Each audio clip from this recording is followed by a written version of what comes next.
In this video, I'll be overlaying gradients and filling selected regions with color. Open the Kitchen 8 sample file and create a new layer right underneath the line work group. Rename this layer Refrigerator. Use the Paint Bucket tool and click inside this rectangle to create the black fill. Then apply a gradient overlay effect. Drag the Layer Style dialog box out of the way so you can see what's happening.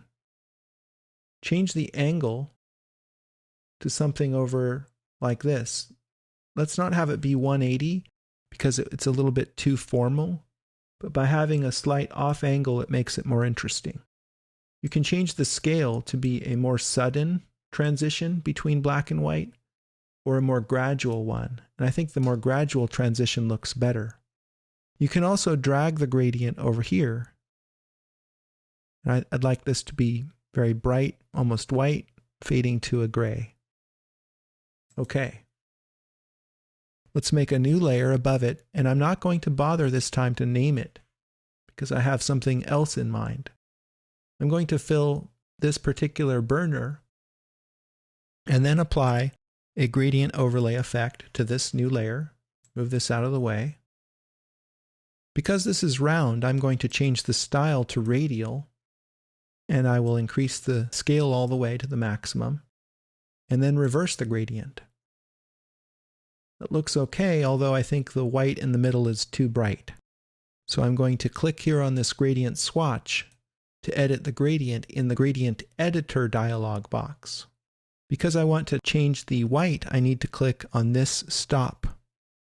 And then I have access to changing its color by clicking this swatch. I'll make that a little bit darker. And click OK, OK, and OK again. Make a new layer, fill, and then to save time, I simply need to hold down the Option key on the Mac or the Alt key on Windows and drag the gradient overlay effect from layer 1 to layer 2, and that makes a copy of it. Then I can make a new layer, fill, and Option or Alt drag the effects up to make a copy. Now here I made a mistake. I need to go undo. I need to first make a new layer, then fill, then copy. Hold down the Shift key and select layer 1 so that you have layers 1 through 4 selected. Then open the Layer Panel menu and choose New Group from Layers. Call it Range. This keeps us a little more organized. Let's make a new layer inside of Range. And this one will be a layer that we just fill pixels directly using the paint bucket. So instead of using black, I'm going to open the foreground color swatch and choose a very dark gray. And then I'm just going to fill right here. I'll go back and make a slightly darker gray and fill in this backsplash. So I don't have as much flexibility on this layer because I'm filling colors in directly on layer 5. But as I don't anticipate needing to change them, that's acceptable. I'll make another layer, but this time I'm going to drag it out of this range group and drop it up here. And I'll rename that Fill. Then I'll select a color using this color ramp and simply fill in the door color.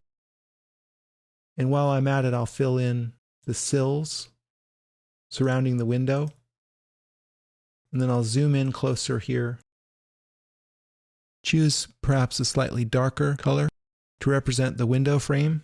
Press G to go back to the paint bucket and fill in these little areas.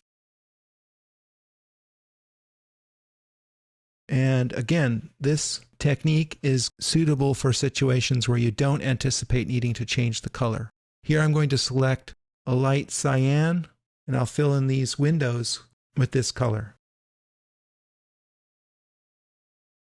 Double-click on the hand tool, and we can see the whole document. Now let's work on the sink. I'll create a new layer, and I'll call it Sink 1. And let's choose a light gray color for that, representing this stainless steel. I'll use the paint bucket and fill in there. I'll also fill in the drain and this little hole for the tap. Let's make a new layer called Sink 2.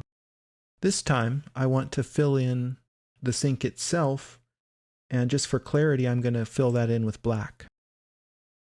I will use a gradient overlay in this case, and I'll change the style to reflected, reverse the gradient, and increase the scale.